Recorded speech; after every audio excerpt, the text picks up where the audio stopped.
There's power in the factory, power in the land, power in the hand of the worker. But it all amounts to nothing if together we don't stand. There is power in our union. Now the lessons of the past were all learned with workers' blood, with mistakes on. Hello, everyone. My name is Elizabeth Manns, and I'd like to welcome you to the April 8th, 2024 edition of the April 4th Coalition Show. Our mission statement is we are for workers' rights and collective bargaining rights and are against tax breaks for the rich and corporations who ship our jobs overseas. We support all the articles of the Universal Declaration of Human Rights. But as is our custom, we put the emphasis on Article 23. Dick? Number one, everyone has the right to work, to free choice of employment, to just and favorable conditions of work, and protection against unemployment. Number two, everyone, without any discrimination, has the right to equal pay for equal work. Number three, everyone who works has the right to just and favorable remuneration, which is any form of compensation, ensuring for himself or herself and his or her family an existence worthy of human dignity and supplemented, if necessary, by other means of social protection. Michael. Oh, number 4. Everyone has the right to form and join trade unions for the protection of his or her interests. And as is our custom, we give a thank you to Michael Putnam, who is the program director for WMNB LP 107.1, for airing the audio portions of our program on Fridays at 6 p.m. and throughout the week. And to the fabulous staff of Northern Berkshire Community Television Corporation, Joanne Hurlbut, David Fabiano, and Nicole A. Brown, who's without their assistance, we would not be able to produce this show. And Dick, I see you are ready for the eclipse. Yes, we have an eclipse today. Hopefully we'll be able to see it, but they have a rain date. My wife heard it on the radio. There's a rain date. It's in 2099. So if you don't make this one, Make the next one. Make the next one. And whatever you do, folks, don't look up without some form of protection or use a mirror to get a reflection so that you can see I it. don't know if a mirror will work. No, I don't think you should use a mirror. No, look at the reflection in the mirror. No, you'll still get the sunlight in your eyes. No. Oh, they What you said can not do to. is get a cardboard box with a pinhole, Right. and you can see it that way. Look, we'll do that. But- Tony has a big piece of this kind of material that we're going to look through. Yeah. Well, in ancient times, they would see a solar eclipse, and we were hoping that, there was something showing that the gods are angry with us or something. Or something like that. And so I'm Unless hoping we've done that, something wrong. we've had an earthquake last week, Yes? and at my freak house during snowstorm. that snowstorm, we lost power for about 14 hours. And, but we were able to get by 14 hours without Right, electricity. probably. But there's people all over the world that are Don't have that suffering, luxury. suffering a lot more than that, especially the people in Gaza. And I wanted to touch on that. I wrote Go a ahead. letter to the editor, and they this is how I sent it to them, but they fixed it up the way they wanted it. But it more or less said this: Israel government must stop. U.S. government must stop military aid and cease fire now. Quote, the Israeli government needs to stop this indiscriminate killing. It needs to stop restricting humanitarian aid, stop killing civilians and aid workers, and stop using food as a weapon. That was by Jose Andreas, founder of the World Central Kitchen, who had 7 people People killed murdered. and Bringing one American, half Canadian, who was delivering aid. The U.S. government should stop giving aid to the Netanyahu Israeli government, which makes us complicit in the killing of civilians and aid workers. Ceasefire now. Right. And so let's hope and pray that, Let's hope so. I hear Biden had a very strained conversation with Netanyahu, phone conversation, telling him that there was going to be restrictions on aid going Right. forward. It's not quite what you were asking for, but right. There's it's more than he's done in a while. Right. There's a drawdown of troops. They're withdrawing. There came reports yesterday that we're withdrawing troops, Israeli troops from the south, and that there are negotiations for a ceasefire going on right now. Let's hope and pray That it that works. people come to their senses. And, as to Palestinians and Israelis, treat everyone as human beings. That would be Respect good. their rights under the Universal Declaration of Human Rights, that they have the right to life and to live. Dignity and Yeah. work, all But- those things. So last week, it was the first, April 1st was our last show. Yes, it First was. show without the sign for the hospital. This is Correct. our second show. So without the sign of the for the hospital. hospital. We do have a hospital. But we talked about April 4th being the commemoration, the anniversary of Martin Luther King's, right. Martin Luther King's assassination, 56 years.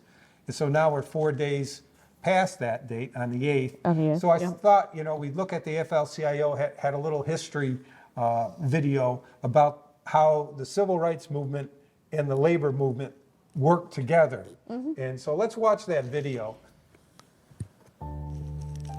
There were those who said that we would get here only over their dead body.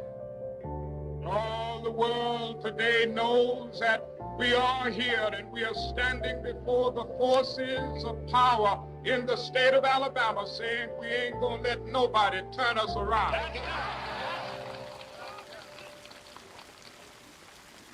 The history of civil rights and labor rights can't be separated.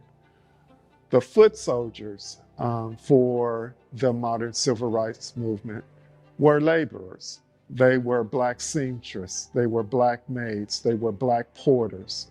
These men and women represented the troops, if you will, of the modern civil rights movement. So join me this morning as we walk through the city of Montgomery, my home, and visit some of the important sites to the civil rights movement as well as the labor rights movement. We're here in front of the Bricklayers Union Hall, which became the headquarters for the Montgomery Improvement Association from 1955 and 1956. This Union Hall is important because Dr. King wanted a place where he and the other members of MIA were beyond the scrutiny of the white city fathers. This place is important because it represents one of the artifacts of the union between labor and civil rights. We're standing in front of Dexter King Memorial Baptist Church. This is the church that Dr. King pastored when he came to Montgomery in 1954. We're also standing in front of the historic state capitol of Alabama. This is the very spot that Dr. King spoke at the conclusion of the Selma Montgomery March. Because truth preserves will rise again. How long, not long. This whole movement, the civil rights movement, was primarily about labor. I think Dr. King understood that, and I think that he believed that there could be no successful civil rights movement without a successful labor rights movement. Sounded forth the trumpet that shall never call retreat. He is lifting out the hearts of men before his judgment seat. Oh, be with my soul, stand for him. Be jubilant, my feet. Our God is marching on. Glory, hallelujah. Glory, hallelujah. Glory, hallelujah. Glory, hallelujah.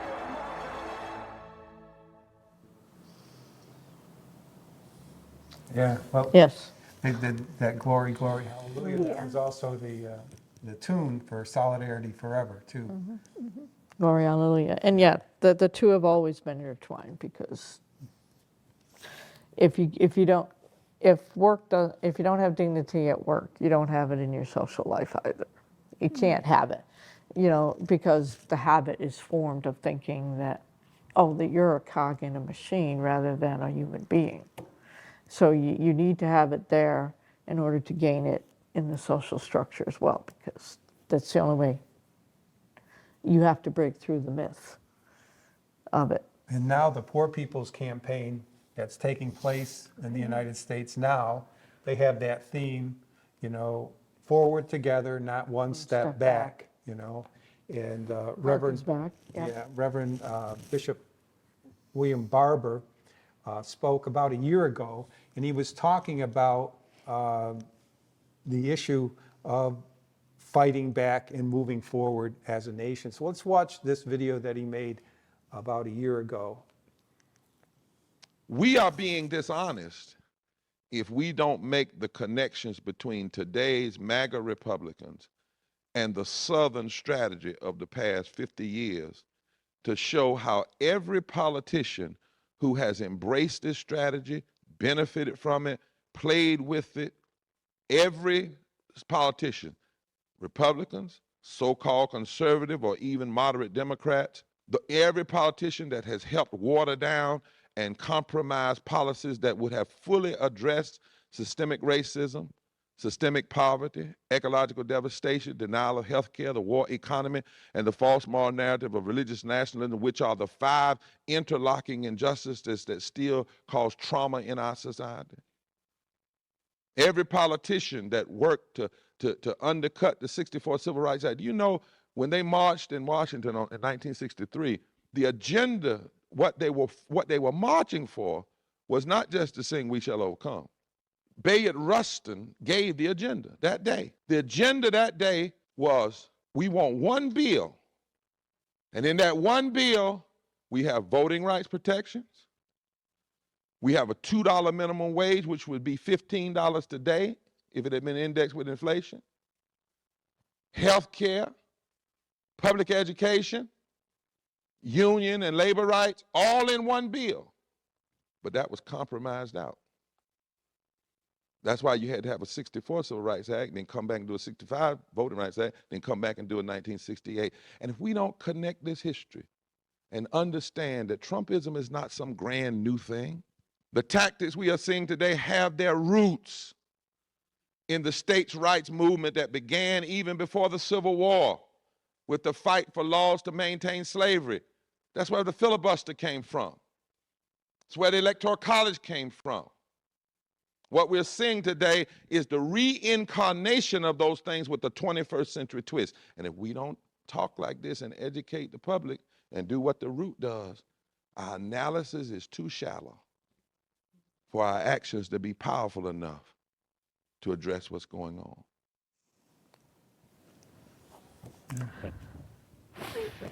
What did you think of that? Well, no, he's right. I mean, Trump is simply repeating what everybody over history has done, to be honest. I mean, the Romans did it, the Greeks tried not to, but they ended up doing it. You brought up the Electoral College. And the Electoral College, yeah, that was a late That's- addition. And to- that's a bigger factor, I mean, we have had I remember when I was a kid and reading about, I was in 7th grade and I read about the Electoral College and how we should have direct elections. And it said way back in history, even one time, a person got the most votes but didn't get to be president. And I was just mystified by that. Right. It happened once. But since 2000, We've had it happen almost every time. Just about, yeah. I mean, At least every time that a Republican won, except for once, since like in 2004. the 80s, But right? like when Gore lost, Right. he had the popular vote. Hillary Clinton won the popular vote.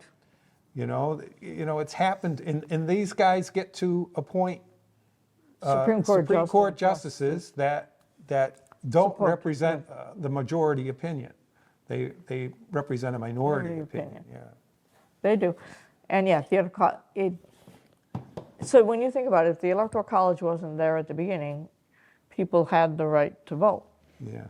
And it was decided by a popular vote who won. Right, But women weren't allowed to vote No, either. women weren't allowed to vote yet. We weren't people, and slaves were 3/4 at the time. The reason why they counted them towards that is so they could have the southern states could have more representation in Congress, but the slaves didn't get to vote. No, they didn't But get their to vote. bodies were used as a count, so they got more political influence for their And- slaveholders. Because in the House, because the population determines how many seats you have in the House. Right. Criminal. Some people cannot vote that have a criminal record. Right. Yep. So, I mean, I think that's. Yes, not we just- still try to expunge people out of the element. There probably could be a grace period. You know, say you're clean, you get out of jail, and 10 years later you're still Right. an honest, abiding citizen. You could have your right to vote restored. Well, it usually happens to poor people, the ones that end up in prison. Right. The white collar crime, they usually don't do any time, you know, they just pay their dues or whatever. Pay the fine and Pay it their gets fine expunged. as the cost after of so them much doing time. business or what. Crime they always worry about crime in the streets, they don't talk about crime in From the the towers. suites. From the top Crime in the down. suites, you know. Yeah. But, well, we were on the topic of Trumpism, and our good friend Robert Reich did a video, and he's very concerned about what the people around Trump are saying they're going to do if he gets elected president. And so let's listen to what Robert Reich has to say. Stephen Miller on this. You've heard Trump's promise. I'm going to be a dictator for one day. History shows there are no one-day dictatorships. When democracies fall, they typically fall completely. In a previous video, I laid out the defining traits of fascism and how MAGA Republicans embody them. But how could Trump, or someone like him, actually turn America into a fascist state? Here's how, in 5 steps. Step number 1, use threats of violence to gain power. Hitler and Mussolini relied on their vigilante militias to intimidate voters and local officials. We watched Trump try to do the same in 2020. Proud Boys, stand back and stand by. Republican election officials testified to the threats they faced when they refused Trump's demands to falsify the election results. My email, my cell phone was doxxed. They have had video panel trucks with videos of me proclaiming me to be a pedophile. A 20-something tech in Gwinnett County today has death threats and a noose put out saying he should be hung for treason. If the election is close, threats to voters and election officials could be enough to sabotage it. Step number 2, consolidate power. After taking office, a would-be fascist must turn every arm of government into a tool of the party. One of Hitler's first steps was to take over the civil service, purging it of non-Nazis. In October of 2020, Trump issued his own executive order that would have enabled him to fire tens of thousands of civil servants and replace them with MAGA loyalists. He never got to act on it, but he's now promising to apply it to the entire civil service. We will pass critical reforms making every executive branch employee fireable. That's become the centerpiece of something called Project 2025, a presidential agenda assembled by MAGA Republicans that would, as the AP puts it, dismantle the U.S. government and replace it with Trump's vision. Step 3, establish a police state. Hitler used the imaginary threat of the poison of foreign races to justify taking control of the military and police, placing both under his top general and granting law enforcement powers to his civilian militias. Now Trump is using the same language. It's poisoning the blood of our country. Trump plans to deploy troops within the U.S. to conduct immigration raids and round up what he estimates to be 18 million people who would be placed in mass detention camps while their fate is decided. And even though crime is actually down across the nation, Trump is citing an imaginary crime wave to justify sending troops into blue cities and states against the will of governors and mayors. You're supposed to not be involved in that. You just have to be asked by the governor or the mayor to come in. The next time, I'm not waiting.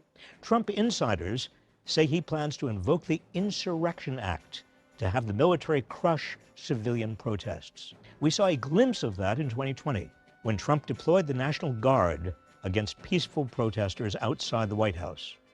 And with promises to pardon January 6 criminals and stop prosecutions of right-wing domestic terrorists, Trump would empower groups like the Proud Boys to act as MAGA enforcers. Step 4, jail the opposition. In classic dictatorial fashion, Trump is now openly threatening to prosecute his opponents. If I happen to be president and I see somebody who's doing well and beating me very badly, I say, go down and indict them. They'd be out of the election. And he's looking to remake the Justice Department into a tool for his personal vendettas. As we completely overhaul the Federal Department of Justice and FBI, we will also launch sweeping civil rights investigations into Marxist local district attorneys. In the model of Hitler and Mussolini, Trump describes his opponents as subhuman. And the radical left thugs that live like vermin within the confines of our country. Step number 5, undermine the free press. As Hitler well understood, a fascist needs to control the flow of information. Trump has been attacking the press for years. They are truly the enemy of the people. And he's threatening to punish news outlets whose coverage he dislikes. He has helped to reduce trust in the media to such a historic low that his supporters now view him as their most trusted source of information. Within a democracy, we may often have leaders we don't like, but we have the power to change them at the ballot box and through public pressure. Once fascism takes hold, those freedoms are gone and cannot easily be won back. We must recognize the threat of fascism when it appears and do everything in our power to stop it. Oh, he's right. Absolutely. That's my greatest fear is that if Trump wins again, I mean, the hard part in it is that this country will transform. You know, that all of us who are living in our little ivory towers or in our little bubbles are going to lose everything and not realize we're losing everything because we're comfortable. Whereas, and he's not going directly at us, so we don't think it's our problem until then. Whereas, you know, if I hadn't been in the union, I don't like, as I said many times, a politician who appeals to my emotions doesn't get my vote because I don't want emotions to rule this country. I want reason to be the guide and respect for law and order, you know. Yeah, that one thing in that Project 2025 they talked about is they want to be able to fire everybody. They want to get rid of the civil service, which means the union protections, the rights for and once they just do it there, cause. they'll You do can't it. be dismissed without just cause. He wants to be able to fire. He's just a TV we make host who would fire people all. You're fired, you know. But, and people don't think about that. What if he translated that into, and once he gets rid of the civil service, the next step would be the private companies will start doing it. Yeah, and you're back to feudalism, right. I would say, and serfdom. The problem is, and I think the reason why he appeals to a lot of people is there are a lot of people in this country right now that don't have, like the unions have declined. So there's not, a lot of people are working in non-union situations and they don't have the right for just cause. They can be fired at will. They're at-will employees. And it's so prevalent within our society, I think people all of a sudden, they like someone who said, you know, oh, you're fired. Yeah, fire people, because that's the way things operate. That's their life. That's the way they operate. Well, you know, so, you know, we have to talk about expanding the rights of workers, like Reverend Barber was saying, and, you know, like Martin Luther King was saying, that people have the right to form a union. They have a right to make it easier for people to be in a union. So they have the right for job protection. So they're not working for starvation wages. You know, we have to address all those things. This is a fascist situation, and we have to do everything we can to defeat these Republicans. They're not really Republicans. They're not. They're just MAGA. They're MAGA, and You know, not to say that everything is perfect now, Oh, but, no. but there are people that are hurting right now. Price of food is really high. People have uncontrolled, they don't have a lot of money in reserve, so their people are taking advantage of them with credit cards and high interest rates. People are being taken advantage of, and they're looking for someone to help them. And, you know, what we have to do is Tell them that's not the articulate- guy who's That's helping not them. the guy that's going to do it, but we articulate their problems and ask the politicians to start addressing those issues. Like putting the tax code in that people, that their child care tax credit, which would help people with families, you know, to be able to feed their family. Like set a floor, about a minimum wage that's a living wage. You know, Michael, do you have any? Susan, anything? No, it's amazing when people in factories talk about, you know, how bad the union is. But if a union comes in, I had never seen one of the employees there give the money back to the union. I don't want you people doing that for me. But no, sir, they take the money. Then they say, well, if you don't want the union, get rid of it then. Right. But get rid of it all the way. Don't take their money. That's how bad they are. It can't be too bad. They're still here. Well, the UAW that represented the MOCA workers that were on Not bad. strike, I was talking to some of the lower wage and lower hours. They were making more money on the picket line than they were when they were working. The union was taking care of them. I mean, the full-time workers and the people at higher wage, they weren't, but the union was giving them strike pay, and it was higher than they were making when they were working. Oh, my goodness. You know, the unions Yep. do, in the didn't UAW, strike. to stay on the UAW, when they did their contract and their strike, and they raised their pay, what they also did was the non-union shops down south, which the UAW said they were going to go down and organize, all of a sudden those non-union shops gave a raise to their employees because they saw what was coming. I mean, you know, Yes, you know how it works. Unions work but and just like Martin Luther King King needed does. that organization in order to organize for all the people, he needed that bricklayer's office where he could have a place. The union provides that for place the for people community. to get together to talk. Right now, where people are the poor are really Lost. yeah. There's so many people with Pound down. addiction problems and people who are trouble just making ends meet. We really have to make a great step forward. We don't need someone running for president who's guaranteeing millionaires and billionaires that they're going to get a tax cut. That's not, we want tax breaks. We are against tax breaks for the rich. And Donald Trump is for tax breaks for the he is, and he's for the rich, obviously, because he's rich. Yeah. He doesn't know. He knows how to manipulate the emotions, but he doesn't care about people's problems in the end run. Right. He just tries to divide us. That's his goal, to divide the people, to fear people. Yeah, he's all about power. I definitely think he's a narcissist for sure. Oh, Yes. given. He's given, I mean, the biggest narcissist going. And the problem is narcissists have charm, and Yes. they're not quite sociopaths, but they have almost no boundaries. Trump has I haven't seen a boundary yet. He won't cross if it fits his needs. Yeah. Well, we've got to say power to the people. Oh, Power to the people. Yep. power to the people. Bye. Where did union go, Mark? There's power in the factory, power in the land, power in the hand of the worker.